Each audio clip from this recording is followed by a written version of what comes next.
এর মধ্যে একজন বন্ধু আছে যে শুধুমাত্র বিবাহিত নারীদেরকে টার্গেট করে মায়াজালে আটকানোর জন্য। এই ক্ষেত্রে আমরা তাকে কিভাবে ফেরত আনতে পারি? আমার মনে হয় তাকে ফেরত আনার জন্য প্রথম উপায় হচ্ছে ওকে বিয়ে দিয়ে দাও। এবং আমার মনে হয় যদি তাও না শুধরায়, যেই বিবাহিত মেয়ের পেছনে লাইন দেয় ওই মেয়ের স্বামীকে জানিয়ে দাও, বাকি খেলা সেই ফেলে দিবে।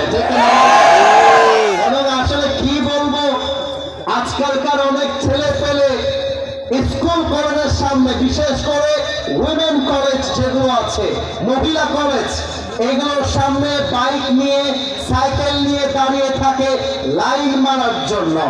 আমি বলবো, আরে বেটা, তুই মেয়েদের পেছনে ঘুরবি কেন? তুই তোর জীবনে এত বড় হবি, এরকম কয়েক লাখ মেয়ে তোকে বিয়ের জন্য লাইন ধরে দাঁড়িয়ে যাবে।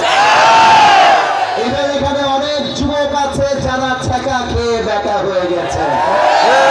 আমি বলবো, বিবাহিত মেয়ে তোমার জন্য নয়।